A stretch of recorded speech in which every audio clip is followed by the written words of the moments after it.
your big mouth mocked me earlier this week. It betting did. one, Kristaps Porzingis to win Finals MVP at 50-1. Well, who's laughing now? It didn't cash yet. It's only one game. You're exactly Watch right. But yourself. the Zinger dropped 20 points in 20 minutes while playing lights-out defense in Boston's 18-point Game 1 win, prompting a big adjustment from the bookmakers that now sees Porzingis at plus 550 to win Finals MVP. No need for applause. Like Marcus Aurelius, I serve the pleasure of the people. Well, I am giving a golf clap to you, Fortenbaugh, as we let the viewers know what bettors got right with Game 1 of the Finals. Celtics covered the 6.5-point spread with ease. I think you're on that. Game 1 home teams have now covered 17 of the last 20 NBA Finals, excluding the bubble. Boston improved to 64, 32-1 ATS in the first half of the season. That's the best mark in the association. The C's have a plus 7.8 scoring margin in the first half, an NBA record in the shot clock era. And the Mavs Game 1 woes continue. J. Kidd now 3-8 against the spread in Game 1s during his playoff career, while Luka Doncic is now 2-7 straight up in Game 1 of a series. And because of last night's performance, the series price has swung even further toward Boston. They are now a minus 400 favorite to take on the Larry O'Brien Trophy. The Mavs went from plus 180 at the beginning of the series to now plus 300 after that Game 1 beatdown. All right. Erin, we got some work to do in this series. No kidding. We're coming for you, Fortenbaugh. You like Dallas plus 1.5 games during the show yesterday. The Celtics to win it all. So okay, fair. I'm in between both of you. After what Playing both sides is key. Literally and figuratively here, in between the two of us, you starting to pump the brakes on Dallas plus a game and a half? Or are you feeling okay despite the way Game 1 looked? Well, it's now at 2.5 games, so that's great. I feel very uncomfortable about saying anything about the Dallas Mavericks after that Game 1. Now, I do think Dallas can come out with a punch, and maybe they're a first quarter, first half bet, which I'll talk about in a little bit. But this really did come down to three-point shooting, and the Celtics, they were hot. All 5 starters had at least 2 made threes, and you also had Hauser, who had 2 made threes, as well as Kristaps Porzingis. So they were hot. And also, they had, 15 more three-point attempts and also 9 more threes made than the Dallas Mavericks. The Mavericks couldn't really go shot for shot with them. So I do think that's ultimately going to end up being a problem. We knew that was going to be the narrative coming into this, but I feel very uncomfortable about the runs that the Celtics were going on. And the Mavs would come back, they'd pull within 8, but then they'd go off again. So I think the Celtics 4-1 at this point. Well, I mean, we don't want to overreact, right? We didn't want to overreact too much to what we saw from Minnesota off Denver, right? We didn't want to overreact too much to what we saw Dallas versus Minnesota. We probably don't want to overreact too much to Game 1. I mean, you said it yourself. Jason Kidd stinks in these spots. Luka historically is now 2-7, I believe, in Game 1s. So there was reason to believe that they might struggle in that game. That type of thing's going to happen. The thing you want to look for here is, though, if you're thinking about deploying the zigzag, the back and forth, you got to have a reason to do it to bet Dallas. You have to look at Boston and say, did they do anything that far outside the norm that might not take place in Game 2? I don't necessarily see it. They actually shot below their season average from the field. They shot below their season average from three-point range. Everyone remembers the Kristaps Porzingis run in the second half of the first quarter and the beginning of the second quarter. Everybody remembers the 14-0 run at the end of the third quarter. What nobody remembers is how off this team was in the final minute of the second quarter and how bad they were to start the third.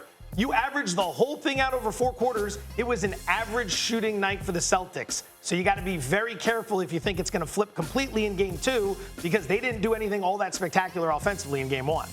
All right, that's fair. I will point out, though, the Celtics have made a nasty little habit of losing Game 2s in the playoff at home this postseason. So? Against Indiana? No, not against Indiana. Okay. Against Miami, against Cleveland? Okay. Sure. About the Mavs take that you like them to win it. One game, woosah.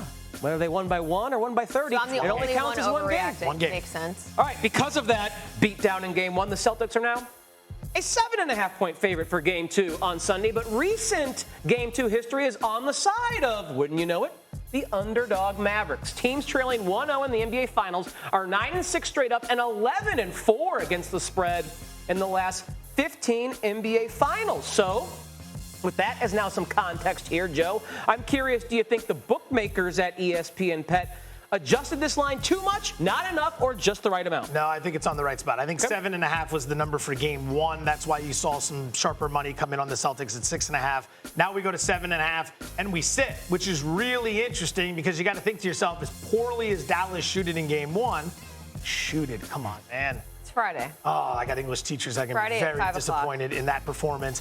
As poorly as they shot in game 1, how are they going to bounce back in game 2? You would think if people believe they're going to have a much better shooting night, or Jason Kidd's going to make the necessary adjustments, or they're going to figure out how to handle the Kristaps Porzingis equation, that the money would be coming in on Dallas, and yet it sits 7.5. ESPN Bet actually went from 6.5 to 7.5.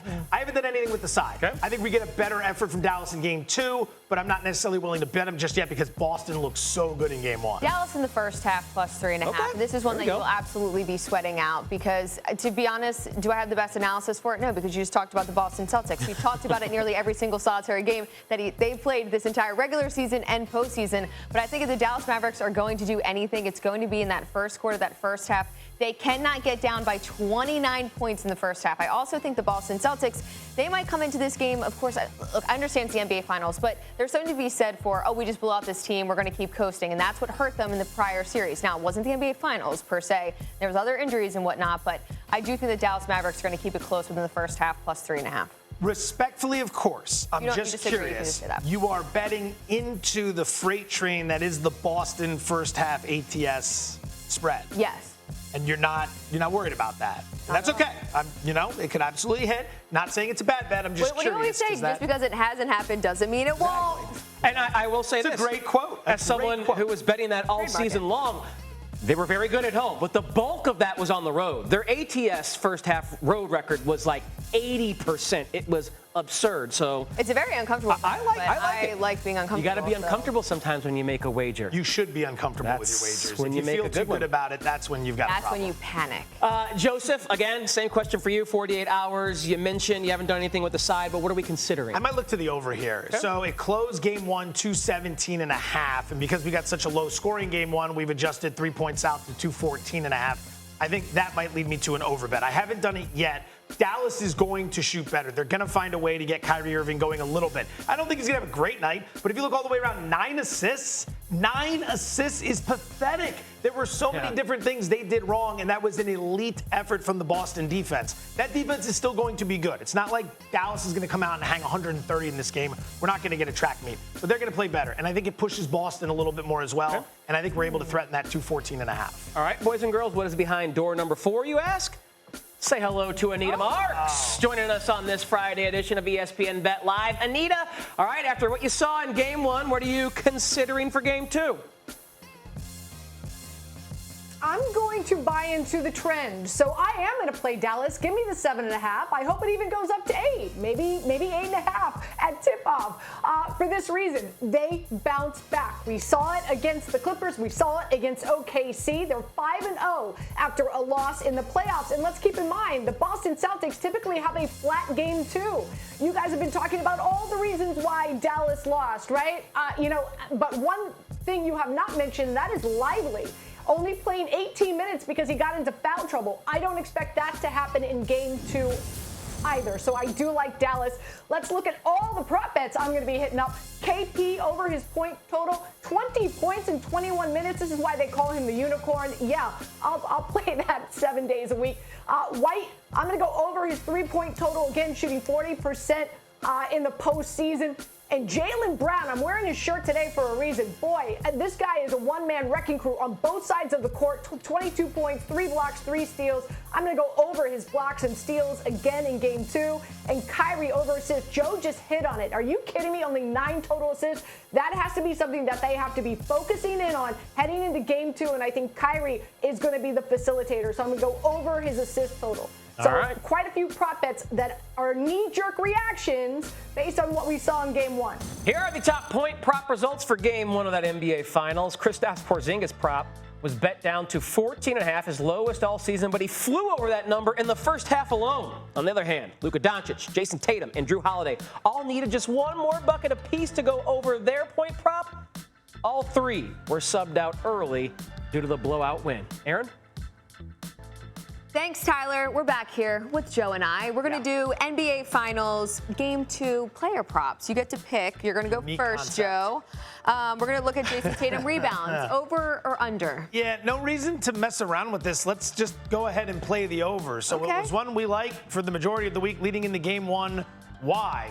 He had gone over it in 11 of 14 playoff games, so we bet it in game 1. He records 11 rebounds. He's now over in 12 of 15 playoff games. The thing I can't figure out is that the books are sending the prop out at the same number, 9.5, but instead of minus 135, it's now even money. Why the adjustment? I think maybe it has something to do with the return of Kristaps Porzingis. That is a mistake. In 36 minutes per game with Kristaps Porzingis on the floor, Tatum's averaging 9 rebounds per game. Without Porzingis, 8 rebounds per game per 36 minutes. It actually helps him with more rebounds with Porzingis, so I'll play the over. We'll ride it again. And the public was all on Jason Tatum over 9.5 rebounds, which made me really nervous yesterday because I was like, oh no, and then easily cashed. So that was your best bet, right? It did end up working out, yes. Love that. Now, another popular bet was Luka Doncic and his points prop yesterday. Of course, he ended up going under that with only 30 points, but I'm going to go over 31.5 points for game 2. Now, it was technically, at least ESPN Bet put it out as a bad beat because he didn't play the final 5 minutes. He missed a shot and whatnot at the end there. So I do think in this game, the minutes are going to be there. They're not going to rest him as much at the end of the game. I don't think it's going to be a blowout game. Who else is scoring for this team? I think he's going to have a big night. He's going to have a big night. So I'm going to go over 31.5 points with some positive shooting regression because I know they obviously did limit him. You're already ruining your hand. I'm going like this. I'm agreeing. The keynote on your behalf I thought you were ready to cut it apart. No, they yanked him with 5 minutes to go. If this were a competitive game, he goes over no problem. At least one free throw. It's not like he had a great shooting night, and I don't think Boston's going to change up their defensive approach. If he eats, that's fine. They don't want him assisting. They don't want Kyrie Irving scoring. They can live with 30 a game because he just dropped 30 and they still won by 18. How about the 1 assist? Yeah. Which is crazy. Meanwhile, his triple-double prop came down from game 1. I'm like, how is that happening? They think it's going to be better. It's going to be very difficult to record 9 assists as a team again. That was a terrible effort from them. All right, how about Jason Tatum again? First quarter points. All right, over, so under. let's go under here. Now, this opened 7.5 and moved down very quickly for good reason. In game 1, Tatum only had 3 points in the first quarter on 1 of 2 shooting. 2 key reasons for this. Most importantly was the return of Kristaps Porzingis. The other reason, Dallas was paying a ton of attention, throwing a lot of double teams his way. Their thought process was, we're going to try to shut down Tatum, and we can live with some other guys scoring. That worked out to an extent. Tatum only scored 16. But if you remember earlier in the playoffs when Porzingis got hurt, Tatum was going over 7.5 points in the first quarter in almost every single game after that. We were riding that train night after night after night, and it was paying out. Now we want to go the other way. With Porzingis returning, you saw last night, he's a focal point of the offense. It limits Tatum's opportunities. That's why they dropped it to 6.5. We'll play under at plus 105. All right, moving on here, since you mentioned Kristaps Porzingis multiple times already, I'm going to go over 1.5 assists. Now, he had 0 assists in game 1. He had 20 points, 6 rebounds, 0 assists in 21 minutes of action. But I did feel like he shot really well from the field, which is great. But was that just like a one-off? Maybe he has the ball and he's dishing it out to all the other players. Some of these other guys step up, like Jason Tatum, Jaylen Brown, more than 22 points, let's say, since he led the team with that. But I do think he'll go over 1.5 assists. He's going to get the looks because they're not just going to let him do what he did in game 1. They're going to throw a different look at him. Literally cannot. He can make the decision to pass. You're going to have some opportunities there. All right, how about this? Kyrie Irving 3-point. This is going to be an over. It's based purely on shooting regression. He had a miserable night in game 1. Terrible. Second worst shooting night in 18 playoff games. He was 0 of 5 from deep. Shoot or shoot. He's going to continue to shoot. We're playing the over there. The price is right for it.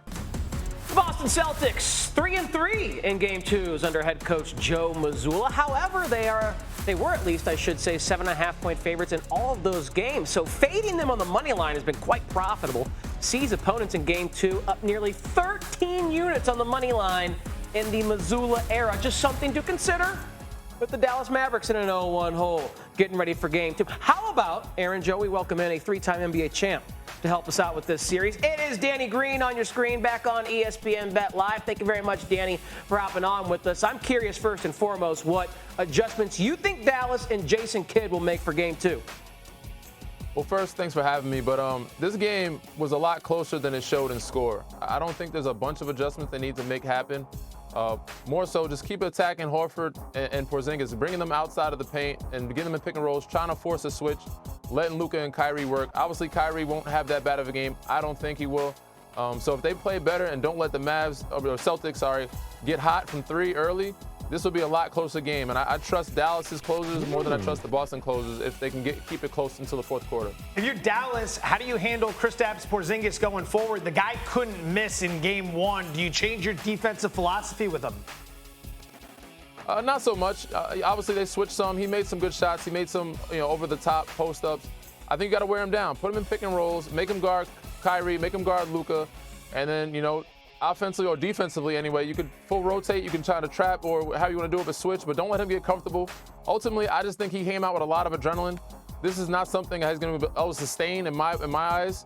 So I'll just try to keep wearing him down. You know, make sure that you keep the game close. If you keep the game close, he can't be on minute restriction. He's going to have to play more minutes than 21 minutes. Luckily for Boston, they were up 20-30 most of the game, so they were able to keep him under the 25-minute mark. But if, you know, Dallas plays the way they're supposed to keep him in the game, I think that adrenaline wear off, and ultimately, you know, he won't be able to slide those feet as well as he was in Game 1. Do you think Mazzulla is going to continue to bring him off the bench, or do you think he eventually moves to the starting lineup? If it ain't broke, you know, don't fix it. So it worked well in Game 1. I don't see him changing that until they're behind in the series. You know, he's obviously coming off injury. He's still working his way up. Once again, luckily they were able to kind of work him into the game and work him into the series by not having to play him too many minutes. So if they can keep him off the bench, and if Al Horford plays the way he played in Game 1 and Game 2, you can keep him coming off the bench. You need that bench production. You need your other guys kind of feeling good with him in that second unit. So I would keep him coming off the bench. We also got to talk about Kyrie Irving because he absolutely struggled in Game 1, which wasn't too surprising because obviously he hasn't played well against the Celtics historically. But do you expect a bounce back, or do you think these struggles will continue? I fully expect the bounce back. Kyrie is a special talent, and not many times do you see a guy like that have 2 back-to-back bad games. Obviously, this is an arena and an organization that he's struggled against. He's 0-11 or so in the last 11 games. He just needs that one win. He needs his teammates to kind of lift him some to get that one win, get that monkey off his back. But I think he'll do a lot of the aggressiveness and helping himself. So he'll be in a full attack mode and make sure that they get a win in Game 2. And then, you know, hopefully getting his rhythm and going back home to Dallas where he can, you know, play his Kyrie game. Jason Tatum was a little bit more of a facilitator in Game 1 than we've been used to seeing throughout the course of the playoffs. Do you think that's going to continue, or do you eventually think he starts putting up more shots? I think it'll continue until they start going cold. You know, they came out hot. They made a lot of threes. They don't need him to score as much. He has really good counterparts around him to where everybody can score and give you 20. You know, Derek White can give you 20. Drew Holiday can give you 20+. Porzingis, of course. Obviously, Jaylen Brown playing extremely well. So because he has so many weapons around him, with Horford and Hauser coming out the bench sometimes and knocking down threes, he doesn't have to score as much. But if they go cold, I fully expect him to go into Jason Tatum attack mode and try to get to the free throw line, get to the basket more, and try to score more. But he didn't need to in Game 1. Game 2, I think he will need to, because I don't see them scoring or shooting that hot from outside to start the game. All right, Danny, given how you answered the first question I asked you, I'm curious to now follow up with this. Who do you like in Game 2 on Sunday? I like Dallas. I think they have the advantage. The team that always loses the first game or loses big, like I was talking to Draymond last night. He said blowouts are bad for the team that wins because you kind of get a little comfortable, and the other team kind of can figure out where they need to make adjustments and usually think that everything you're doing is right, so you don't think you need to make any adjustments. So I think Dallas will make the right adjustments. Jason Kidd has something up his sleeve, and I think they have the edge. So I'm going to go with Dallas, and I think they're going to get it probably within 5 points or so, about 3 or 4 points. Okay, we like that. Telling us what that final tally or margin might be. The one and only Danny Green, 3-time NBA champ, helping us out on ESPN Bet Live.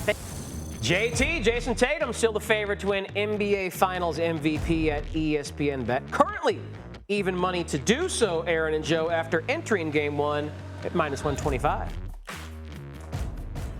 Thanks, Tyler. All right, back here with Joe. Let's do your MVP power rankings post Game 1. We're going to start at number 4. Okay.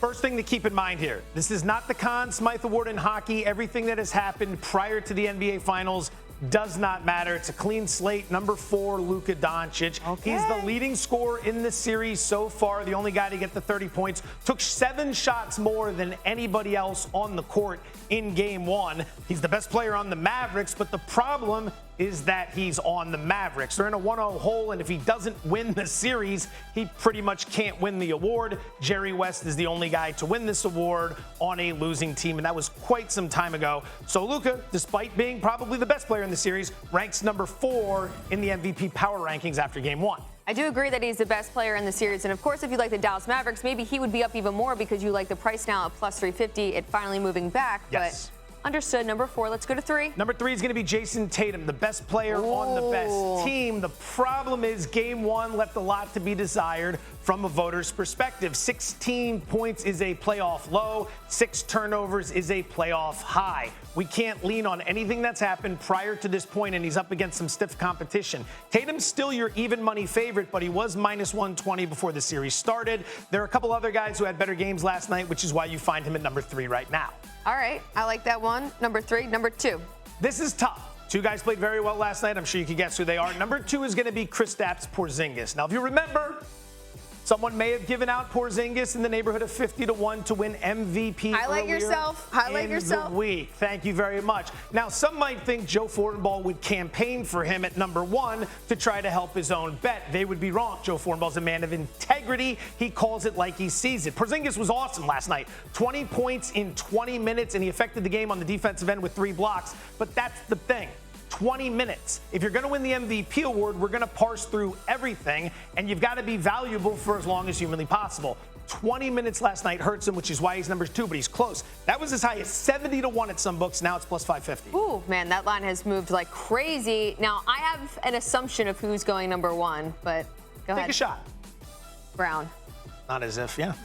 Not as if. It's got to be too him. Tough, but very nicely done. You did pay attention last night. It's got to be Jaylen Brown. He's the leading scorer for the Boston Celtics so far in this series. Same amount of rebounds as Kristaps Porzingis. Same amount of blocks as Kristaps Porzingis. More assists than Kristaps Porzingis, and more importantly, he played 17 more minutes. And anybody watching the game last night in the third quarter, when Dallas was on that crazy run, he was the guy that stopped the bleeding. The superstars have to step up in those spots, and on offense and defense, he swung the game back in Boston's favor. His adjustment, I thought, would be more. He went from plus 650 to plus 320. Of those 4 right there, if you're going to play anyone, Brown's the one that still has some value, unless you believe Dallas is going to win the series, and then you can certainly get involved with Luka, who was around 2-1 and now finds himself at plus 350.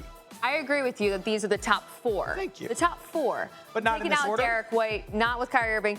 Not necessarily. Okay. I do agree that Brown's number 1. Absolutely, because obviously we saw what he did in the Eastern Conference Finals as well and was able to win that MVP. But Jason Tatum, he's one of those guys where, was that an off night, or are you going to have like 22, 23 and just let the team win? So I'm going to move Jason Tatum, though, to number 2. There we go. I'm going to use Porzingis to, I'm going to move him to 4. I really like what he did in Game 1, but what's that, just a one-off? No, it's not a troll job at all. I just think with Porzingis, first of all, a center has only won this award once in the last 18 years, which was Jokic, so that's going to factor into Porzingis. And I just don't know if he's actually that healthy. He looked great in Game 1, but is that necessarily going to translate and keep moving on? I don't know. You can say I don't know in all these guys. It's just Game 1. That is why this is an excellent partnership. I'm ranking this in terms of what we have seen and what would happen if we handed out the award today. You are projecting into the future, and I think you've done a very nice job of that. Thank you. And Doncic is just in case the Mavs end up doing something, which does seem unlikely. It's one game. It does seem unlikely. It's one game. It's one game. I thought you liked the Celtics to roll, right? Yeah. Trying to stay calm. Just one game. All right, Tyler, what else you got for us?